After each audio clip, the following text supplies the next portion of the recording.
Born ready. When? Well, almost 69 years ago.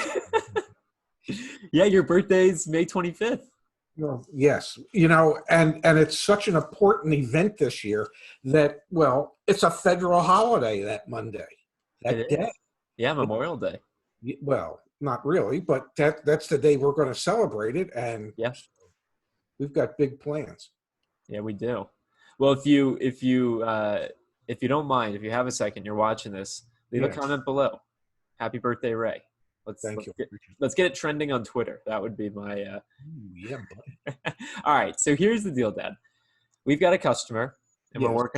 we got a lot of customers, but we're working on a deal for him for a Jeep Gladiator. Okay, and this would be like one of the 5 Jeep Gladiator deals that we're working on right now. And what I was thinking is this customer is interested in leasing a Jeep Gladiator. Yeah. Mm-hmm. Now I hear from a lot of folks that they're interested in potentially leasing a car.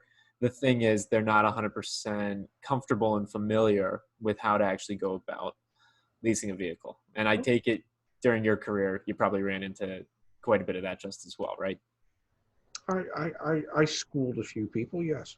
I mean, heck, you schooled me, man. I had a lot to learn when it came to leases just as well. So what I was thinking we would do is I've got one lease quote, and just to make it crystal clear for the audience, this has not been negotiated at all. This is like, hey, I'm a buyer, just send me your lease quote.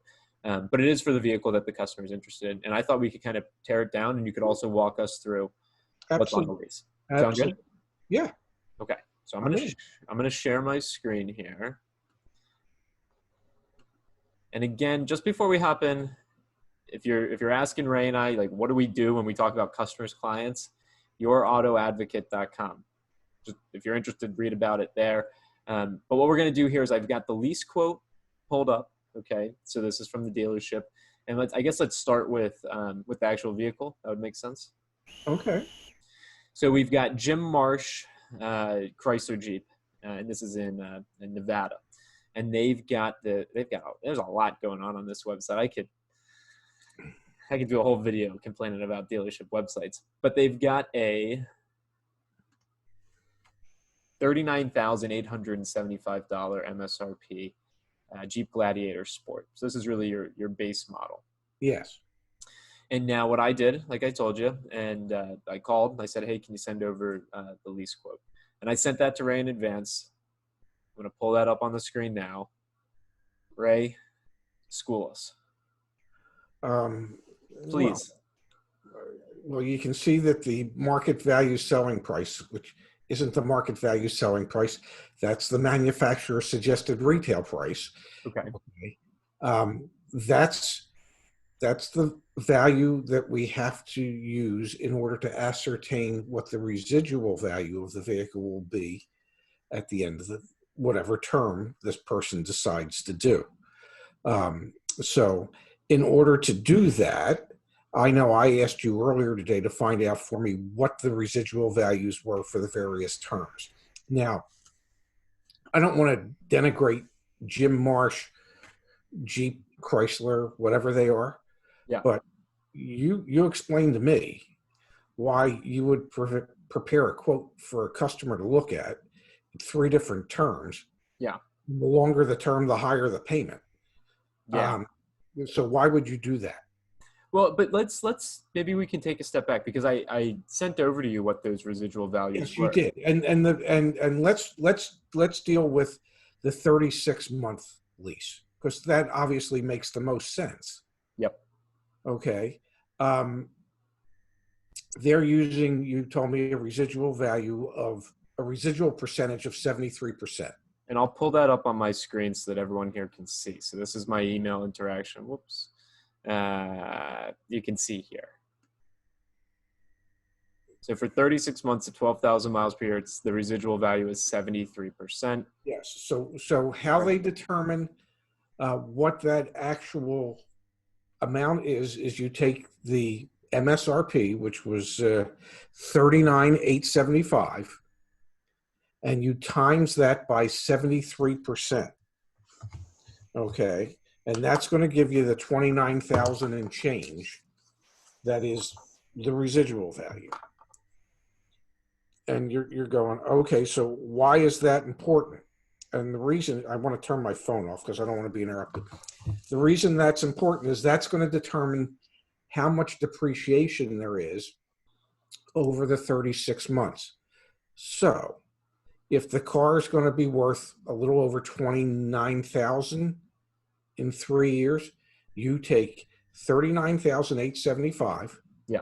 and you subtract the 29,000 and change. So, and just to be crystal clear, the residual value is the leftover at the end of your lease, essentially. What the manufacturer in this case is assigning the value for the vehicle to be at the end of the lease. Yes, and I'm looking through my notes because I actually did some work on this earlier. Okay. So that I could try and calculate the lease to see, well, if they were being honest or not. Really? Yeah. Yeah, buddy. I mean, what you pay me for, isn't it? Oh, wait, you don't pay me. It's what I'm schooling you for.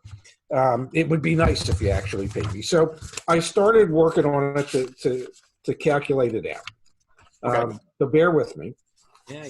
So there was $7,078.91 of depreciation. Okay. Now you divide that depreciation, that total depreciation, by the number of months of the lease. Okay. So you divide $7,078.91 by 36 months, and your monthly depreciation on that Gladiator is $196.64. So we took our residual percentage, which was 73. Yes. We multiply that by our MSRP. Yes. We get our $29,000 number. Yeah. We take that less the MSRP. Then we divide that by 36. In this case, 36, because that's the term we're using. Yep. Okay. So that works out to $196.64 a month in depreciation. That's one third of the lease calculation. Okay. The second third of the lease calculation would be to take the total balance, which in this case is $36,187.66. Okay. You take that and you add in the residual value, which is $29,108.75.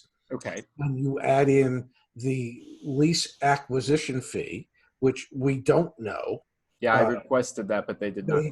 They haven't shared that with us yet, and that's one giant number, $67,000 or somewhere around there, and you times that by the money factor, and the money factor in this case on 36 months is 0.00263.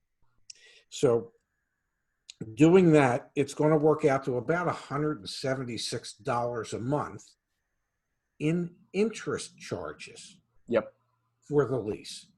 That's the second third of your payment.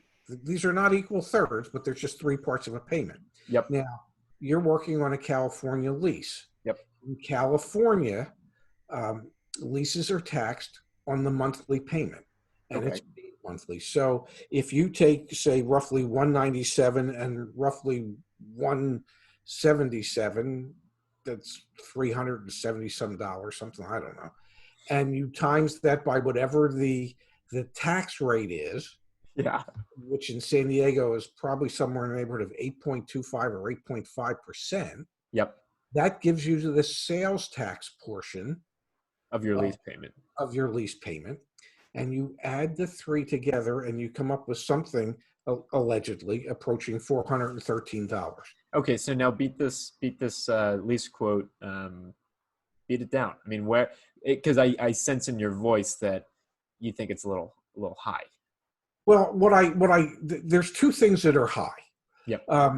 And the one thing will determine why the other thing is. The residual value that they're setting, saying that the car, the Gladiator should be worth 73% of its original MSRP in 3 years.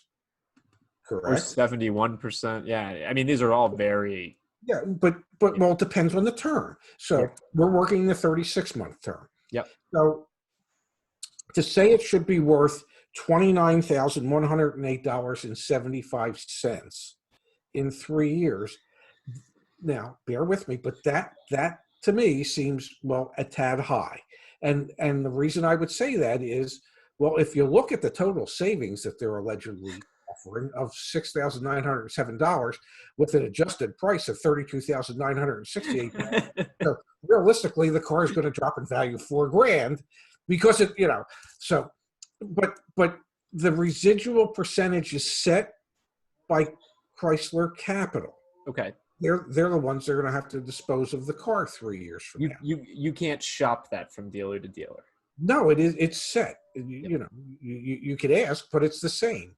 Yep. Okay. Now it might be in some regions of the country, it might be slightly different, but in most cases, it's not going to be. It should be the same. Yep. But there are regionalized differences because vehicles could be worth more in different regions of the country. Sure. So the depreciation could be more or less. So the other thing that I found interesting was the money factor. Yeah. And the money factor is 0.00263. Yes. Now, I'm going to pull up on my phone real quick All right. my calculator, okay, because, well, that's just the kind of guy I am. And you take 0.00263 Yep. times 2,400. Don't ask me why it's 2,400. I don't know why it is. It just is, and you just have to accept that. This is the internet, Dad. People don't accept things on the internet. And that will give you the approximate annual percentage rate of what that money factor is, which in this case is just 5.664%, which seems really high in today's world with low interest rates. Yeah. The only reason I can think of that why that money factor would be so high is to compensate Chrysler Capital for the fact that they know that this Gladiator isn't going to be worth anywhere near $29,000 in 3 years. So the excess money they're making on the interest portion of the lease payment is to help compensate for the reduced depreciation portion of the payment, if that makes any sense at all. And I know it's confusing, and I know it might be a hard concept for people to grasp, but I think on my personal lease on my Mini, I think it's like 0.00121 as a money factor. Well, and remember, I did that deal, and you helped me out considerably. It was for that, what's the minivan? The Chrysler Pacifica. The Pacifica, yeah. The residual value after 3 years on that Pacifica was 48 or 49%. 51%. 51%. Yeah. And the money factor was like dirt. It was like non-existent. Wasn't it like 0.000? Zero. Yeah, 0.17. Yeah, which was like equivalent to like less than 0.5% APR. Okay, so on the Pacifica, they know it's really not going to be worth anywhere near. So they give you a cheap residual and then a cheaper money factor so that you can keep a payment within someone's comfort range. Sure. Now, the other things that you want to look at on this particular one are, and I sent you a series of questions. What's the polysteel, which I'm going to assume is some form of paint sealant, okay, exterior paint sealant. Now, I don't want to suggest that $995 is a bit high. Yeah. Okay, it might cost them, who knows, $70-$80. Yeah. So I don't want to suggest that $995 is a bit high. And car, I have absolutely no idea what the hell that's. I can't even come up with a good guess.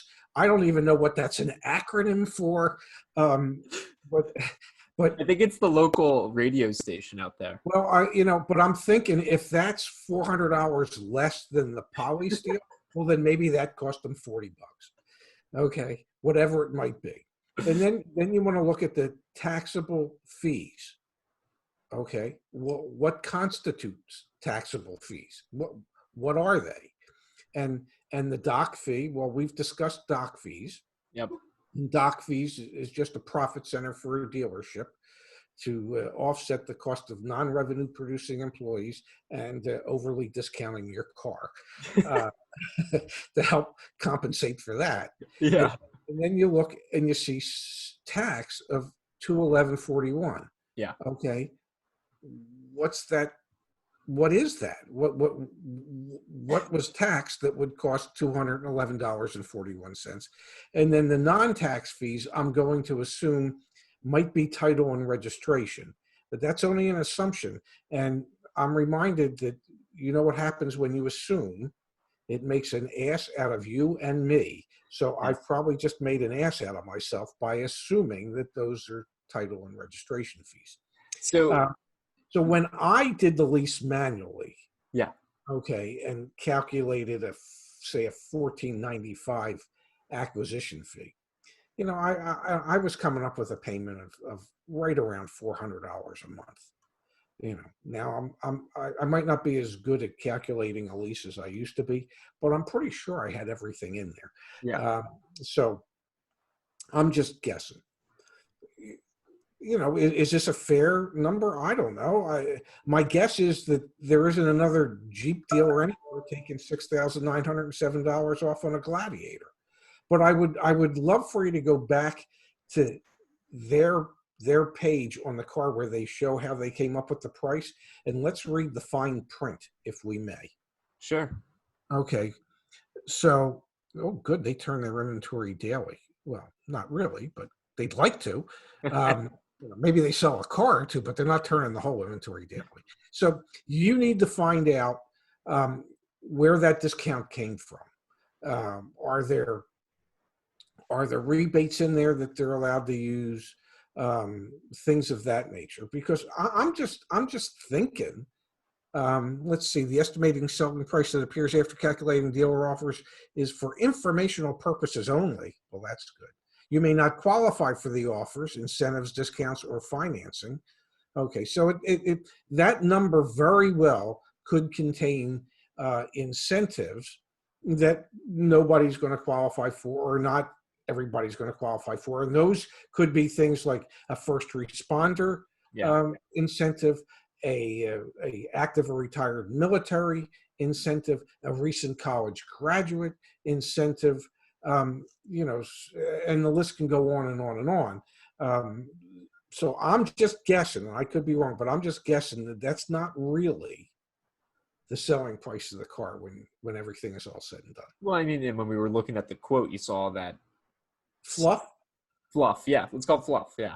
Yeah. And then I do like this. You know, we will beat any other dealer competitor's price by 5%. Yeah, well, they get to determine who the competitors are. If the competitors in California, they're going to tell you that's not really their competitor because their market area is Las Vegas. Well, no, and look at this. I mean, they've got every single stipulation under the sun. Oh yeah. So, Yeah. you know, it's interesting and it's good posturing, but there's really not much here. And I've got to go out on a limb, Pops. I got to say, I bet you when I work this deal, we're under 400. You've got to be under 400 because you get rid of this.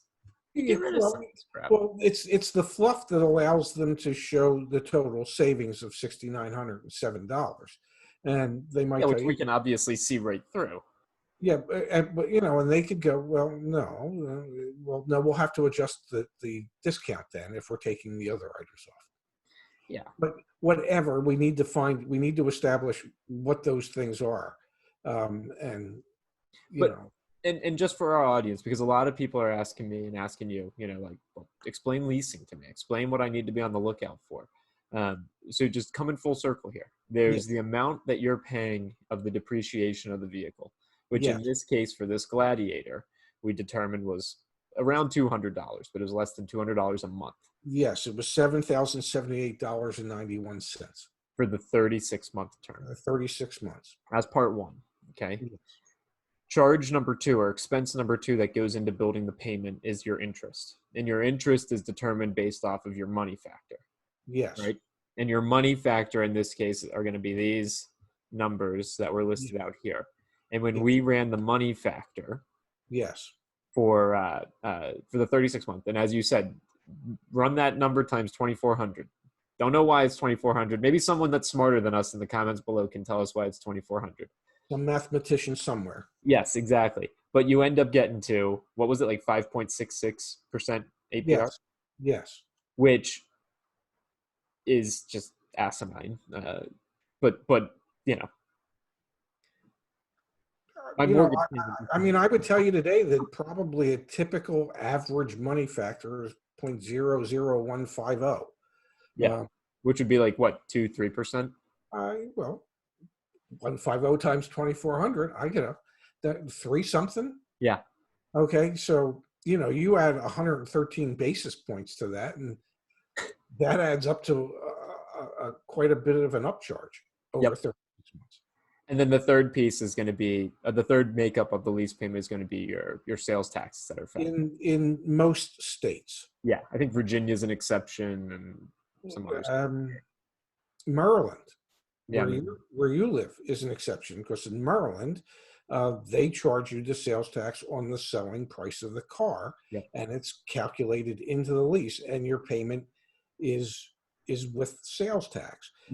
In Pennsylvania, in New Jersey, in Arizona, when we were in Arizona, in California, it's the payment plus the sales tax on whatever the base payment is. So, and tax rates vary. If for instance, when we were in Arizona, if I remember correctly, in Scottsdale, when we left 10 years ago, 11 years ago, whatever it was, 11 years ago, I think at that time, the sales tax rate on a lease on a monthly basis was 8.65%.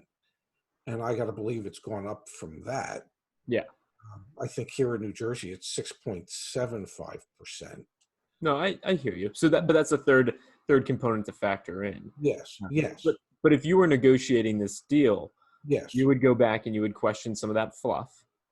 Yes, of course, absolutely. And then would you also push them on the money factor, which you actually asked me to ask them, and I'll share my screen again. You asked me to ask them, what is the buy rate? Yes. How much are they buying that money for? How much is Chrysler Capital selling them the money for? So I emailed and to manager that. Snap. It's tough, man. It's tough. So let me move the Zoom thing here so you can see. So she's saying, the rates are at buy rate, which you call BS on. I call BS. I'm thinking probably not, but they might have a real high buy rate to compensate for the fact that the residual value. So well, I agree that they might have a real high buy rate, but that doesn't mean that the buy rate is 5.66%. No, it might not be. I mean, when you can, that's an area to negotiate. And the other suggestion I made to you, because your customers in California, you really need to get a lease quote from a California dealer so you can really start comparing apples to apples. When you start comparing out-of-state leases that have $499 dock fees and California's is only $85, these are things that impact the payment. Yep. So as difficult as it might be to find somebody in California that's willing to give you the information you need in the form or the format in which you need it, you got to keep beating them up until they give it to you. So those my guess is that everything now is for our viewers is as foggy as it's ever been when it comes to leasing. But well, so with that in mind, if you are still foggy on leasing, let us know that as well. And I think what we'll do here is maybe do a couple more where we break down lease quotes. Maybe even for this particular customer that we're working with, if he's amenable to it, we'll keep walking through different quotes that we get. Really want to just make it as crystal clear as possible how this option works so that if you do want to give it a try, You understand it. I mean, what's worse than buying something very expensive and not understanding what you're doing, or renting something very expensive and not understanding what you're doing? Yeah, no, there is power in knowledge. So it doesn't hurt to be knowledgeable. And if we can help increase someone's knowledge as to how a lease is calculated, how leases work, the portion of the depreciation and interest that you're paying, like those are the type of things that should be, I would hope, beneficial to people that are non-car people. I think power is knowledge is the next tattoo I'm gonna get. I like that. I think you should. Reshevska. It's gonna say power is not Reshevska. Yeah, and they should have like what's that mortar board that you stick on your head and have some shit hanging down from it, showing you how well you did in the class. Love you, Dad. I think that's very helpful. Appreciate your time. But I love you too.